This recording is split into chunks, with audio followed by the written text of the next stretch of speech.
Il y a des gens qui pensent que M. Alassane Ouattara est simplement le président de la Côte d'Ivoire. Mais vous là, vous ne comprenez rien. Hein? Vous ne comprenez rien. Quand M. Gbagbo a dit, là, vous me combattez pour quelqu'un que vous ne connaissez pas, là, vous pensez que c'est une simple phrase, quoi. Vous pensez que M. Gbagbo, là, il a dit ça, c'est une simple phrase. M. Alassane Ouattara, là, c'est le président des présidents qui soutiennent la France-Afrique. Tous les présidents africains qui soutiennent la France-Afrique, là, M. Alassane Ouattara, il est président. Tous les présidents qui soutiennent la France-Afrique, là, c'est auprès de M. Alassane Ouattara qui viennent prendre leur agenda. Ce que la France leur demande de faire, là, c'est sur le bureau de M. Alassane Ouattara qui viennent prendre ça. C'est à l'Élysée qui appelle M. Alassane Ouattara. Oui, il faut appeler Oligui Nguema. Voilà ce qu'il doit faire pour nous. Donc, M. Alassane Ouattara est le premier ministre de la France en Afrique. Maintenant, ceux qui sont en bas là, ce sont les députés et puis les maires là. Vous ne connaissez pas, vous ne savez pas. Tous les présidents qui soutiennent la France-Afrique, sinon, tous les présidents qui ont été installés à la tête de leur pays par la France là, c'est auprès de M. Alassane Ouattara qui viennent prendre des conseils. Donnez-moi le nom d'un seul président.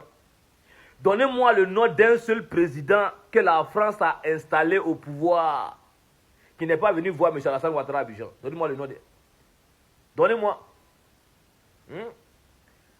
Celui qui a fait le coup d'État au Burkina, lui qui a fui pour aller au Togo, là, on l'appelle comment même? Oh, lui qui parlait beaucoup là, lui qui disait beaucoup de proverbes là. Il est venu voir M. Alassane Ouattara à Abidjan. M. Oligui Nguema, coup d'État de la France, il est venu voir M. Alassane Ouattara.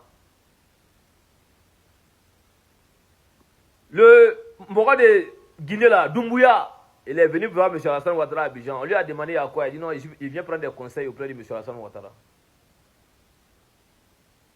Quand Bazoum a été renversé au Niger là, la France a vu que non, ça c'est pas un coup d'État, c'est pas pour nous. C'est un coup d'État pour le peuple.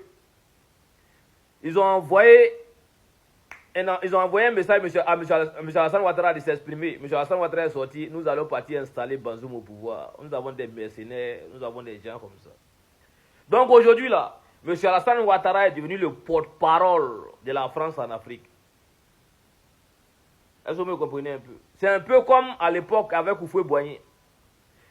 Notre premier président que les gens glorifient, ouais, le père fondateur là, c'était un maudit fatigué. Monsieur Houphouët-Boigny n'a jamais travaillé pour la Côte d'Ivoire. Hein? Non, non, non. Monsieur Houphouët-Boigny là, il a construit des quartiers sur des quartiers en France là-bas. Quand il est mort là, on a tout arraché. Il prend l'argent de la Côte d'Ivoire. Café là, il payait café dans la main de notre papa là, café à 25 francs, 50 francs. Tout l'argent là, il prenait pour envoyer en France, pour aller construire des immeubles, des quartiers là-bas. Quand il est mort là, la France l'a tout arraché. C'est ça qui est là. Les dictateurs n'ont jamais bien fini. C'est un peu ça. Aujourd'hui là, la France se sert de M. Alassane Ouattara pour combattre nous, nos frères. Les Béninois sont en train de faire coup d'État. Les Béninois. Patrice Talon, c'est un vendu. Donc les Béninois sont en train de faire coup d'État. L'armée française quitte Abidjan pour aller aider les Béninois à bombarder. L'hélicoptère français a bombardé des civils au Bénin pour tuer des civils au Bénin là-bas.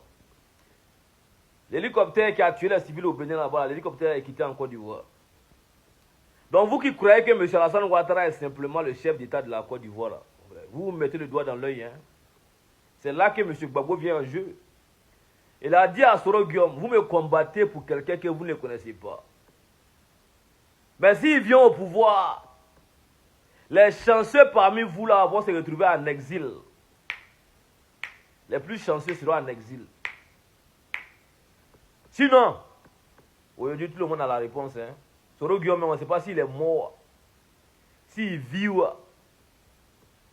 Tous ses camarades de lutte là, et tous au Bessara. Voilà, donc Ivoirien, c'était votre frère Jacques. Voilà, c'est un peu ça. C'est un peu ça. Si on n'est pas unis là, ce combat-là, on ne va pas pouvoir le mener. Parce que la France là, ils ont choisi la Côte d'Ivoire parce qu'ils savent que la Côte d'Ivoire ne peut jamais se libérer. Aujourd'hui, en Côte d'Ivoire, il y a des enfants qui parlent la langue française, que eux-mêmes les langues maternelles. Ils ne peuvent pas s'installer au Sénégal, parce qu'au Sénégal, tout le monde parle Wolof. Ils ne peuvent pas s'installer au Mali, parce qu'au Mali, là, il y a le Bambara qui est là. Au Burkina, il y a beaucoup. Le Burkinabé est fier de parler le Moré. Au Ghana, il y a la Chanti qui est là. Même le Congo, quand on dit qu'ils sont maudits, là, le Congo, là, ils ont le Ningala. Mais ils savent que la Côte d'Ivoire, la tête de la Côte d'Ivoire, c'est français seulement qui est dedans. Français. La Côte d'Ivoire ne pourra jamais se libérer. Donc, ils ont mis les bases en Côte d'Ivoire.